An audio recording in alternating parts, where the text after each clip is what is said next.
Hello friends, कैसे हैं आप लोग। आज हम पढ़ेंगे पानी के बारे में, जो कि है chapter number 5 class 7th NCERT का। तो स्टार्ट करते हैं अपने लेक्चर को। पानी, वाटर, जल ही जीवन है। जल ही जीवन है, इसके बारे में पढ़ेंगे कि हमारी लाइफ के लिए पानी कितना इम्पोर्टेंट है और हम उसको किस तरह से उसको ख़राब कर रहे हैं, पोल्यूट करते जा रहे हैं। चलो स्टार्ट करते हैं। सबसे पहले समझते हैं वाटर साइकिल। पानी क्या होता है, वेपर्स में कन्वर्ट होता है, ऊपर उठता है, ठंडा होता है, बादल बनते हैं, फिर नीचे आता है, बारिश होती है। ठीक है फ्रेंड्स, ये है वाटर साइकिल। पानी इसी तरह से सर्कुलेट होता रहता है, भाप बन के बारिश के रूप में। हजारों लाखों करोड़ों साल पहले जब अर्थ बनी थी, बिलियंस ऑफ ईयर पहले, 4.5 बिलियन, कितने साल पहले अर्थ बनी थी? 4.5 बिलियन ईयर पहले अर्थ बनी थी, जो आज के फॉर्म में है। तो उस टाइम जो पानी था, जितनी क्वांटिटी में पानी था, आज भी उतना ही पानी है। जितना पानी उस टाइम था, आज भी उतना ही पानी है। बस फ़र्क क्या हो गया है, जो पानी साफ था उसको ह्यूमंस ने गंदा कर दिया है, जिसकी वजह से पानी की कमी आ गई है। लेकिन जो क्वांटिटी है, जो मात्रा है, वो आज भी उतनी ही है जो सदियों पहले थी। तो क्या हुआ है, कैसे हुआ है, किस वजह से, ये सब हम डिटेल में देखते हैं। तो देखो, अब आप लोग समझ जाओगे। टोटल पानी की जो 97.3% वो है ओशियंस में, महासागरों में, जो कि कैसा पानी है? खारा पानी, पीने लायक नहीं है। समुंदर का पानी खारा। 97.3% जो पानी है वो ओशियंस का है, उसको हम पी नहीं सकते। तो नो use of that water for human directly. ठीक है। दूसरा, बर्फ़ आइस कैप में, ऊपर ग्लेशियर्स के अंदर कितना है? 202.0%। ठीक है, मतलब कि 2%। उसके बाद जो ग्राउंड वाटर है, जो कुएं वगैरह से हम निकालते हैं, ट्यूबवेल से, वो कितना है? 0.68 वाटर। ये है फ्रेश, जो हम अब बात कर रहे हैं ना। कितना? 2.7 जो परसेंट बच गया, वो है केवल फ्रेश वाटर। उसके अंदर भी 2% तो अब चला ही गया। कहाँ चला गया? ये चला गया बर्फ़ में, आइस कैप्स में। अब जो बच गया उस वो ही है जो हमारा पीने लायक है, जो हमें मिलता है। उसमें भी क्या क्या है? ये बर्फ़ में चला गया 2%, ये 0.68% जो ग्राउंड वाटर है।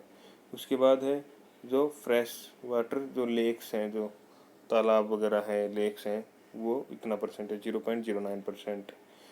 जो inland sea and salt lake हैं, 0.009। उसके बाद जो एटमॉस्फेयर में जो वेपर्स है ना, ह्यूमिड, जिसकी वजह से नमी सी रहती है हवा में, जो एटमॉस्फेयर के अंदर, एयर के अंदर जो पानी है, वाटर वेपर, वेपर्स के रूप में, वो 0.0019%। और जो नदियों में जो पानी है, नदी जो बहती है ना, जिसकी वजह से हर साल इतनी बाढ़ आती है, उसमें कितना पानी है? 0.0001%। तो कितनी कम क्वांटिटी है जो कि ह्यूमंस के लिए है, जो पीने लायक है। इसको एक एग्जांपल से समझते हैं तो आपको और अच्छे से समझ में आएगा। मान लो आपके पास कितना पानी है? 2 लीटर पानी है। 2 लीटर की बोतल है ना, वो टोटल पानी है अर्थ के ऊपर। तो अब उसमें से जो पीने लायक है वो है 12 चम्मच, टीस्पून। केवल 12 चम्मच ही पीने लायक है। अब उस 12 चम्मच में क्या क्या चीज़ है? 9 चम्मच उसमें से घटा दो, 9 चम्मच दे दी आपको बर्फ़, जो कि ऊपर जमा हुआ है। उसके बाद 2 चम्मच है जो कि ग्राउंड वाटर है, और आधी चम्मच जो कि है तालाबों का पानी, और 1 बूंद जो पानी है वो है नदियों का पानी। तो आप देख सकते हैं कि किस वजह से जो पानी है, इतनी कमी हो रखी है पानी की, क्योंकि जो फ्रेश वाटर है वो कितनी कम क्वांटिटी में है, और उसको भी हम स्पॉइल करते जाते हैं। टैप खुला छोड़ देते हैं, इस तरह पानी को रोज़ यूं ही वेस्ट करते हैं। तो आप समझो पानी की इम्पोर्टेंस क्या है। और जैसे जैसे पॉपुलेशन इंक्रीज हो रही है, पानी उतना ही है, फ्रेश वाटर उतना ही है, करोड़ों साल पहले भी और आज भी। पॉपुलेशन इंक्रीज हो रही है तो यूज़ उसका बढ़ रहा है, पानी नहीं बढ़ रहा, पॉपुलेशन बढ़ रही है, यूज़ बढ़ रहा है। तो इस वजह से हर जगह का पानी इतना पोल्यूटेड हो रहा है। ठीक है फ्रेंड्स, कचरा नाली वाली सब कुछ पानी में बहा देते हैं हम। तो कितना इम्पोर्टेंस है पानी, क्योंकि उसकी क्वांटिटी कितनी कम है हमारे पास। तो अब कुछ फैक्ट्स हैं वो देखते हैं। सबसे पहला फैक्ट्स क्या है कि जो सैलिनिटी हमने देखा, जो खारा पानी जो समुद्रों का पानी है, सैलिनिटी कितना खारा है वो किस तरह से मापते हैं। जो 100 ग्राम पानी ले लिया किसी भी जगह का, उसमें कितना ग्राम नमक है, या कितना पार्ट, सॉरी 1000 ग्राम, उसमें कितना पार्ट क्या है, नमक है। तो समुंदर का जो पानी है वो कितना है, 35 पार्ट्स पर 1000, मतलब कि 1000 के अंदर 35 पार्ट, 1000 में 35 परसेंट नहीं, 35 पार्ट। अगर 35 पार्ट उसका नमक है तो वो ओशियन जितना खारा है। तो ओशियन की सैलिनिटी कितनी है, 35 पार्ट्स पर 1000। सबसे जो खारा जो पानी है, जो जिसको बोलते हैं डेड सी, क्योंकि वो पानी इतना खारा है, उसमें कोई भी मछली जानवर उस पानी में कोई नहीं है, क्योंकि उतना पानी खारा है कि जो भी उसको पीता है वो मर जाता है। उसकी कितनी सैलिनिटी है, 340 ग्राम। और अब एक बहुत ही इंटरेस्टिंग फैक्ट बताते हैं। ये जो डेड सी है ना, इसमें आप जाओगे तो इसमें आप डूबोगे नहीं, आप तैरोगे। तैरोगे मतलब उसके ऊपर फ्लोट करोगे, डूबोगे ही नहीं। आप उसके ऊपर किसी किसी जगह के ऊपर तो आप उस पर आराम से चल सकते हो, हाँ, वॉक कर सकते हो। सो पानी के ऊपर चलना, पानी में डूबोगे नहीं। इंटरेस्टिंग फैक्ट है ना, क्योंकि उसकी सैलिनिटी इतनी ज़्यादा है, 340 ग्राम। इसका मेन कारण क्या होता है, थोड़ा साइंस में आपको जाना पड़ेगा। ठीक है, साइंस आर्चिमिड्स प्रिंसिपल पढ़ा होगा ना, कोई भी वस्तु पानी में क्यों डूबती है। तो उस प्रिंसिपल की वजह से ये हम पानी में नहीं डूबते। डिटेल में आप नेट पे सर्च करें आर्चिमिड्स प्रिंसिपल क्या होता है और हम क्यों डूबते हैं, तो आपको डिटेल में समझ जाओगे। अगर और डिटेल में समझना है तो मेरे टेलीग्राम पे मुझे मैसेज करें, मैं वहाँ पे इसका जवाब दूंगा आपको। सो आगे चलते हैं। अब ओशियन सर्कुलेशन, जो महासागर है, 5 महासागर है, वो सारे क्या है, आपस में कनेक्ट है और उनका पानी सर्कुलेट करता रहता है। ऐसा नहीं है वो पानी यहाँ का पानी यहाँ का पानी यहाँ चला जाएगा, यहाँ चला जाएगा। इस तरह आपस में पूरी अर्थ के ऊपर पानी सर्कुलेट करता रहता है। और इनके 3 कारण हैं, वेव, टाइड और करंट। इन तीनों की वजह से पानी आपस में घूमता रहता है, जो कि आप आगे पढ़ोगे तो अच्छे से समझ जाओगे कि पानी किस वजह से घूमता रहता है। तो सबसे पहले वेव। वेव क्या होती है, आप क्या करना, तालाब में जाना या कहीं पानी भरा हो बहुत ज़्यादा, उसमें एक पत्थर मारना उठा के, तो क्या होगा, ऐसे लहरें उठ चलने लगी पानी में, रिपल्स बनेंगे। तो इन रिपल्स को ही क्या बोलते हैं, वेव्स, लहर। क्या है, when the water on the surface of ocean rise and fall. मतलब कि ये देखो इस तरह से लहर दिखती है ना, जब आप पत्थर मारते हो तो ये पानी ऊपर उठा, ये नीचे गिरा, तो water rise water fall, water rise water fall. तो इसी को हम बोलते हैं वेव्स। इस डायग्राम में देख रहे हो, ये पानी ऊपर उठा, फिर नीचे गिरेगा, फिर ऊपर उठेगा। तो इस तरह से ये जो लहर है, ये जो बन रही है, ये हो गई वेव्स। तो इन्हीं को हम बोलते हैं वेव्स। जब अगर समुद्र के अंदर अर्थक्वेक आया, भूकंप आ गया, या वोल्केनो इरप्ट हुआ, तो क्या हुआ, नीचे की जो ओशियंस की जो ज़मीन थी, जो नीचे की जो क्रस्ट है, वो डिगमिगा जाएगी, तो बहुत ज़्यादा वाइब्रेशन होगी, तो पानी में हलचल होगी। अगर एक पत्थर मारने से इतनी हलचल होती है, तो समझो वहाँ की जो नीचे की जो पूरी जो लेयर है, जो ओशियन की क्रस्ट है, वो हिल जाएगी, तो कितनी ऊंची ऊंची लहर उठेगी। तो उसी को क्या बोलते हैं, सुनामी। बड़ी बड़ी लहरों को कितनी हाइट तक जाती है वो, एवरेज 150 किलोमीटर की।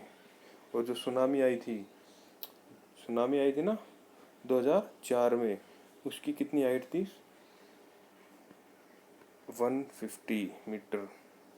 और कितनी स्पीड थी, 700 किलोमीटर प्रति घंटे की स्पीड से। ठीक है, तो एवरेज 15 मीटर हाइट होती है सुनामी की, बट कितनी हो सकती है, 150 मीटर। जो सुनामी की जो अभी आज तक की सबसे खतरनाक जो सुनामी आई थी, उसकी कितनी ऊंची, आप इमेजिन कर सकते हो, 150 मीटर हाइट, कितनी हाइट होगी। ठीक है फ्रेंड्स, इनको क्या बोलते हैं, सुनामी को हार्बर वेव्स भी बोलते हैं। तो सुनामी समझ गए, अर्थक्वेक या वोल्केनिक इरप्शन, या फिर पानी के अंदर लैंडस्लाइड हो जाए। कैसे लैंडस्लाइड होगी, क्योंकि पानी के अंदर भी माउंटेन्स है, माउंटेन्स पे लैंडस्लाइड होती है ना। तो लैंडस्लाइड अर्थक्वेक वोल्केनिक की वजह से जो एकदम अचानक एकदम वाइब्रेशन होती है, उसकी वजह से जो ओशियंस में जो डिस्टर्बेंस होता है, उसकी वजह से जो लहरें उठती हैं, उसको बोलते हैं सुनामी। ये जो अभी सुनामी आई थी 2004 में, उसके बारे में दिया हुआ है। ये कितनी अर्थक्वेक था, 9.0 रिक्टर स्केल। सिस्मोग्राफ है ना जो अर्थक्वेक नापता है, और जो स्केल है वो कौन सा है, रिक्टर स्केल। स्केल मतलब जैसे सेंटीमीटर, किलोमीटर, इस तरह से डिस्टेंस मेजर के लिए हम किलोमीटर, इसी तरह अर्थक्वेक मापने के लिए रिक्टर स्केल। तो 9.0 का जो अर्थक्वेक का जो माप था, इतना था। वो किस वजह से था, जो इंडियन प्लेट बर्मा प्लेट के अंदर चली गई थी। ये इंडियन प्लेट है, ये बर्मा प्लेट है, ये उसके नीचे सबडक्ट हो गई थी।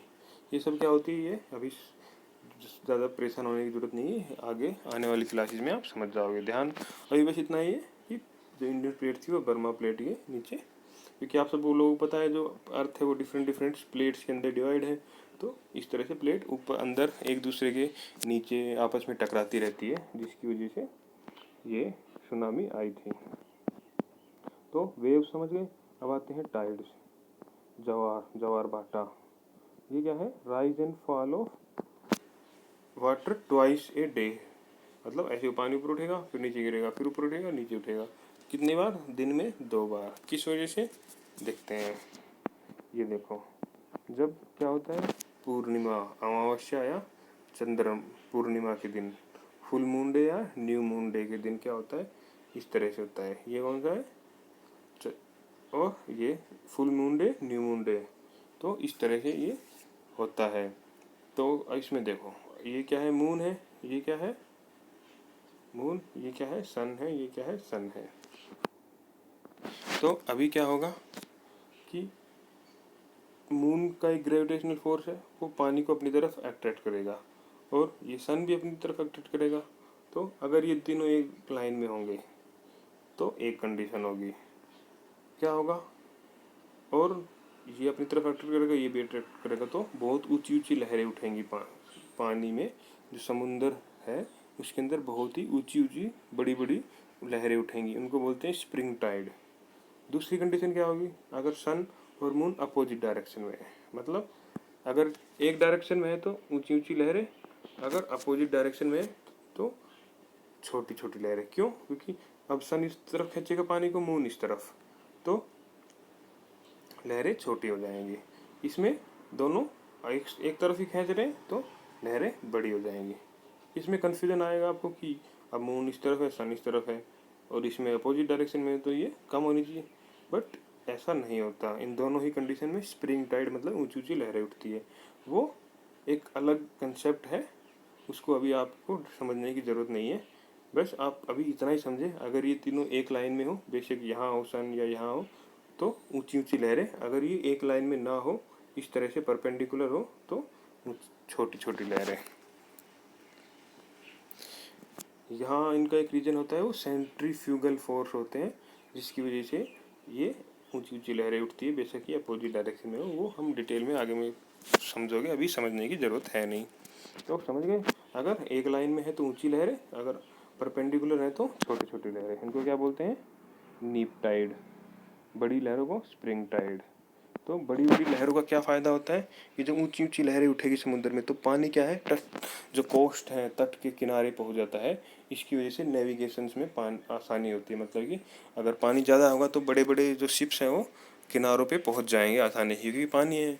और नीप टाइड मतलब छोटी छोटी टाइड्स के अंदर क्या होगा, पानी किनारों पे नहीं रहेगा तो जहाज़ किनारों पे आने में प्रॉब्लम्स होंगी। तो एक फ़ायदा क्या होगा स्प्रिंग टाइड का कि जहाज़ है आसानी से किनारों पे आ जाएंगे, बड़े बड़े जहाज़ भी। दूसरा क्या है, पानी किनारों पे आएगा, बड़ी बड़ी लहरें उठेंगी, पानी किनारों पे आएगा तो उनके साथ मछलियाँ भी आएंगी, तो फिशिंग के लिए इम्पोर्टेंट होता है।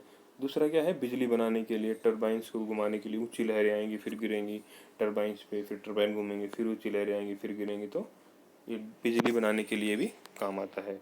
अब आता है ओशियन करंट। ओशियन करंट क्या होता है, नदी जो पृथ्वी अर्थ के ऊपर प्लेन्स में बहती है, पहाड़ों के ऊपर बहती है।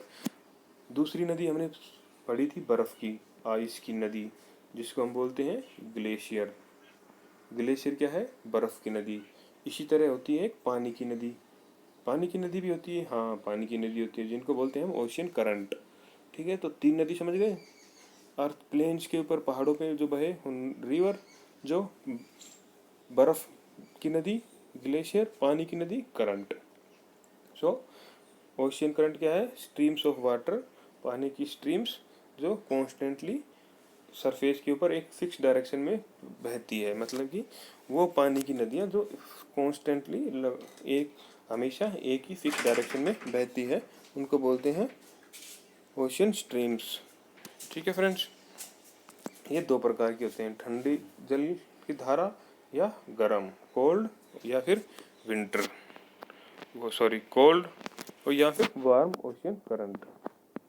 ठीक है फ्रेंड्स, अब जहाँ पे ठंडी और गर्म पानी की जो धाराएं हैं, ओ कोल्ड वाटर स्ट्रीम एंड ओ हॉट आपस में मिलती हैं, तो वहाँ एक कंडीशन जनरेट होती है जो कि बहुत ही ज़्यादा हेल्पफुल होती है मछलियों को पैदा करने के लिए। वहाँ पे फिशिंग के लिए, मतलब मछली पकड़ने के लिए वो जगह बहुत ही अच्छी होती है। ठंडा पानी यहाँ से आया, गर्म पानी यहाँ से आया, आपस में मिला, तो यहाँ पे कुछ कुछ इस तरह से होता है। क्या होता है कि ये अपने साथ कुछ न्यूट्रिएंट्स लाती है, ये फूड लाती है, फूड मिलेंगे, न्यूट्रिएंट्स मिलेंगे। ये अब ना ठंडी रहेगी ज़्यादा ना गर्म, तो यहाँ पे मछली आएंगी, उनको खाना मिलेगा, रहने के लिए एक एनवायरनमेंट मिलेगा, टेम्परेचर यहाँ का ज़्यादा कम नहीं होगा, तो ये फिशिंग के लिए बहुत अच्छी कंडीशन होती है। दूसरा क्या होता है, ये यहाँ पे जब ठंडी और गर्म करंट्स की स्ट्रीम्स मिलेंगी तो क्या होगा, फॉग होगा, यहाँ धुंध होगी, तो यहाँ जो बड़े बड़े जहाज हैं उनको प्रॉब्लम होगी मूव करने के लिए, तो यहाँ पे एक्सीडेंट वगैरह ये ज़्यादा प्रॉब्लम रहती है, क्योंकि ये फॉगी रीजन रहता है। आप इस डायग्राम में देख सकते हैं, जो लाल रंग की है वो है ठंडी, वो है गर्म धाराएं, वार्म स्ट्रीम, और ये वार्म कोल्ड करंट, और इनको बोलते हैं कोल्ड करंट, लाल वाली को बोलते हैं वार्म करंट। तो ये लाल वाली जो लाइन दिखाई हुई है ये है वार्म करंट, और ब्लू वाली है कोल्ड करंट। आप इस डायग्राम में देख सकते हैं, ये पानी मूव कर रहा है एक जगह से दूसरी जगह पे। देखो ये एक सर्कुलर बना, ये पानी यहाँ से गया इस तरह से, इस तरह चला गया, ये इधर मूव हो गया, ये यहाँ वाला पानी यहाँ गया, यहाँ गया, ये यहाँ जाके इस तरह से, ये देखो इधर आया, या फिर ऐसे घूम गया, ये इस तरह से सर्कुलर बना, ये सर्कुलर घूम रहा है, ये पानी इधर से आ रहा है, ये इस तरह जा रहा है। तो पानी स्टेबल नहीं है, मूव कर रहा है ऑल अराउंड द अर्थ। ये पानी यहाँ आया, यहाँ चला गया, यहाँ आया, यहाँ आया, ये घूम रहा है ऐसे। तो समझ आया कि पानी हमेशा पूरी पृथ्वी पे घूमता रहता है ओशियंस का। तो बस यही था आज के लेक्चर में, इतना ही है। तो हम जल्दी मिलेंगे अपनी नेक्स्ट वीडियो के साथ। तो तब तक के लिए क्या करना है, आपको चीज़ों को रिवाइज करते रहना है, और अभी क्या करना है, चैनल को सब्सक्राइब करना है। तुरंत सब्सक्राइब बटन पर दबाएं ताकि तुरंत वीडियो का नोटिफिकेशन आपके पास आए और आप वीडियो को टाइम पे समझ पाए। वरना क्या होगा, आपके पास नोटिफिकेशन नहीं आएगा, आप देख नहीं पाओगे, फिर आज एक वीडियो आ जाएगी, फिर 2 आ जाएगी, जैसी काफ़ी सारी वीडियो आ जाएगी, फिर इतनी सारी वीडियो जाएंगी, फिर आप सोचोगे मैं कौन सी देखूँ, कब देखूँ।